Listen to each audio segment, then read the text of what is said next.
I felt like, oh, okay, I look better. I was like, before when I got on camera, you guys, my hair was all lopsided. I was like, let me go ahead and fluff this out. I really need to find like an easier method, because this takes me a while to do. So I'm gonna try to do like bigger pieces and try to like, curl it. But yeah, this takes a while, but it looks great though, but it takes a while. Everything in my life right now, my life just seems extremely a ghetto ass mess. Ghetto, like just ghetto, okay, ghetto. Like, and I like have people that I know, people that I'm close with, right? And I feel like their life is like so like polished, right? Like they work really hard. You go to functions, you're around them, you're in their home. Everything just seems like just very polished, well put together, very happy, very functional. Like I'm like, yeah, that ain't me. That's not me. And my life right now, like, it's like, if I'm just being like 100% honest with you guys, like there's like a whole bunch of like uncertainty in my life right now. There's a lot of shift and a lot of major changes that's happening in my life right now. I'm in school full time, right? In school full time. I'm taking 4 freaking classes right now. I don't know why I allowed the advisor to do that. Four classes, right? I work full time. I'm a full-time student. I'm taking 4 classes right now, right? Math right now, I'm struggling in it. I'm not getting a good grade.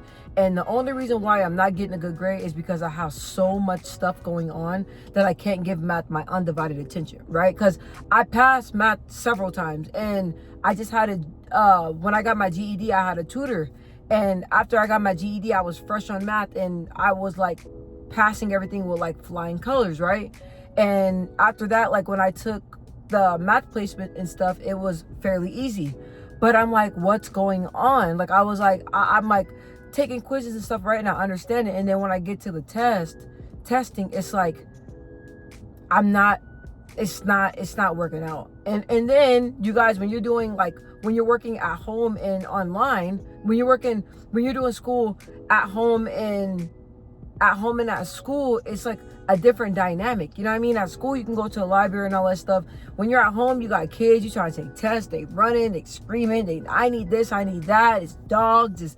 It's a lot of thousands of different things going on. And like the people around me that depend on me, they need me a lot. So they always need me to do something, and it takes away from what I got to do for myself. So it's like right now, I don't have the capacity or the time to give math my full attention. And I wish I would have recognized that before I allowed the advisor to give me like a full set of classes. So, and then it's like, I don't have anything figured out right now. Like today, you guys, I was like driving in my car. I'm like, okay, like I'm in school, but I'm like, do I really want a college degree? Right? Do I really want to go back to college? Then I was like, I try not to let my mind go there, because I was like, girl, you got all these dreams and goals and all this stuff going on, and you just been like putting it on the back burner because you are so busy trying to be there for everybody else. What's going on in your life? So right now is just a lot of, all this is just ghetto, okay? It's ghetto. It's not polished. It's raw. It's a mess. It's ghetto, you guys. It's ghetto. And in this season, I can admit that I'm the functional one. I got a lot of people around me that are not trying to improve, that are not trying to get better. And it's harder because it's like, I'm used to that type of environment and generational curses, to where like a lot of people in my family, they have like trauma, and they when they see themselves in the mirror, all they see is their trauma. So they identify as their trauma. I am around a lot of people that identifies as their trauma. I'm not trying to live there no more. Like, I'm really trying to shift. I'm really trying to have that polished life. But right now, everything is like unpolished. And I was like, saying to myself, I'm like, bro, this is some ghetto. Like, this is ghetto. So I'm trying to figure it out. Like, and when I was praying, God told me, God was like, to get the life that you want, or to get what it is you want, you got to unravel some things. You know what I'm saying? It's not going to look all pretty. It's not going to look all razzle dazzle at first. And that's what I'm telling myself right now. I'm in a season of breaking everything down in my life, and I'm rebuilding my life up. So right now, yeah, of course it's going to look ghetto. Of course it's not going to look polished, but I'm just giving myself grace. And this season is teaching me a lot. It's teaching me to trust God. It's teaching me not to stress. I stress a lot. I worry a lot because I like to control things. I like to have things in order. I like to know what's going to happen next. And the way that sounds, it sounds very bogus, because it's like, I always speak God, God, God, God, God, right? But why am I trying to fix something? And my grandmother told me today on the phone, she was like, you're stressing, you got to stop, because when you stress, what you're stressing about, when you calm down, guess what? It's still going to be there. You can stress. Is stress going to make your problems go away? No. Is stress going to stop you from feeling that way? No. Is stress going to change the situation? No. So why stress? You got to give it to God. And so with my grandmother, I got kind of frustrated because I'm like, you got all this, like, this faith. Like, she's like, I know you're not there, but I'm trying to get you there. I was like, well, I'm glad that you acknowledge that I'm not there, but I am working on trying to get there. So it's like, I'm learning to trust in God right now. Like I said, like, to address uncertainty. There's a lot of things that are uncertain right now in my life, but I have to trust God to know that God's going to show up on time exactly when I need him, and to really know that God has not failed me yet, and God's not going to fail me now. So trusting that. It also allowed me to give myself grace, and allow me to identify that I have way too much things on my plate. I'm balancing way too many things at once. It's cool to try to be a superwoman, but at the end of the day, I'm not a superwoman. And sometimes you just got to wind down and just really focus on yourself, your health, God, and the kids, right? You got to focus on yourself and the kids. You got to focus on your well-being, and you got to focus on the kids' well-being. And I feel like sometimes I get so caught up in trying to make something happen that I end up like just stressing myself out. But I got to learn, like, it's just timing, babe. Like, that's all it is. Like, you can pile 1,000 things up, but if you're not able to balance all that, it's going to crumble down. So me just really identifying that I got too much stuff going on, and I really need to start taking some things off my plate, and I really need to start just really doing one thing at a time, and stop trying to tackle so many things at once, because I'm really trying to make something happen. I'm trying to really make something out of myself. When I look at my life, sometimes when I look in the mirror, all I see is just my mistakes, because I feel like I'm in a position right now where if I wasn't so hard-headed, and if I just stayed and stuck on the path and really just focused, then I wouldn't be in the situation that I am right now. But I mean, I can easily say that, but God makes no mistakes, and God wanted my life to go this way as I'll go this way for a reason. But it's just, man, like,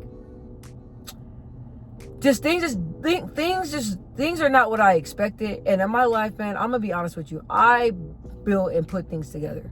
A lot of things that are in my life right now, I put them together, not God, right? I try to put things together. I try to make my life, this big happy family. I try to just, I try to do all I can because I want a better life. I want a functional life. So I do all I can to, like, make sure that we have like this really big, nice house that we all can live in, and make sure that we're all on the same page, and just really, really exhaust myself to try to make sure everybody that I love, we're all on the right page. And sometimes everybody is not aligned. Y'all not on the same page. You know what I'm saying? Like, y'all just not. It's just not.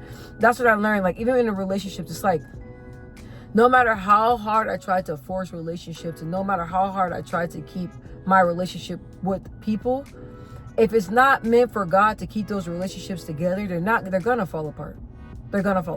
So, and that's another thing I learned. What I also learned is that is that like learning when to take breaks. I don't believe in taking breaks. Like, it's ridiculous that my ass has been in school all year long. When I mean when I mean all year long, I mean I even took classes in the summer. Like, that's ridiculous. Like, and then I'm like, why am I so burnt out for work? Yeah, sweetheart, the whole 2025, girl, since January, you've been in classes non-stop, taking classes. So learning when to just relax and just chill. You know what I mean? So, I mean, in this ghetto season, I'm learning a lot, and I'm just praying that when God lays everything out, I just trust and believe and know that it's gonna be the polished life that I always wished that I had. It's gonna be the life that I always wanted without dysfunction, you guys. Like I said, this year I've been really working on breaking generational curses. Like, I really don't want to be my family's generational curse. I really don't want to be stuck in my family's generational curse. I really want to break from it. Like, I really want to be opposite. And I've always wanted to be opposite. Ever since I was a young girl, I always wanted to be different. I didn't want to be a representation of my family's of my family curses. Like, I really want to, like, just always be better. And people used to hate me for that, because they were like, you're just trying to be better than us. I'm not trying to be better than y'all. I'm trying to break my family's generational curse. I'm trying to break what everybody says I'm going to be. I'm trying to break that. You know what I'm saying? I'm trying to break barriers and go to the very next level. I'm trying to do the impossible. I'm not trying to be better than nobody, focus on nobody. I'm focusing on myself and what I want for myself, right? Like I said, I know a lot of people can relate to me. My family ain't functional like that, okay?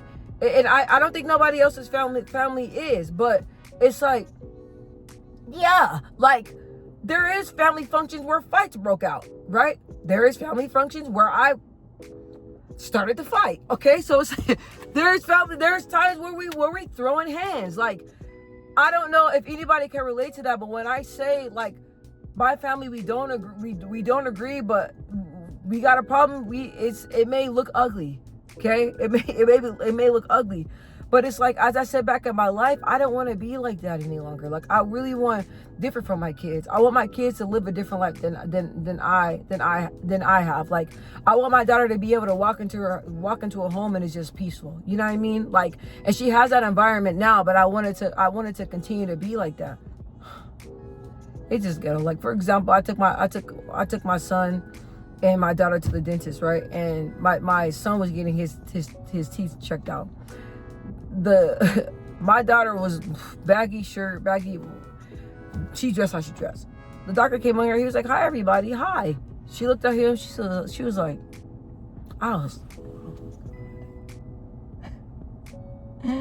Before we get out the car, my kid is screaming. I'm like, bruh, can we really be like the Black Brady Bunch? I always wanted my family to be like the Brady Bunch. It's just not there. It's not.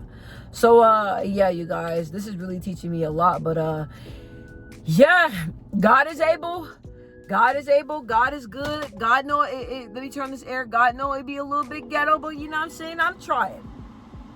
My life a little bit ghetto, but God know I'm trying.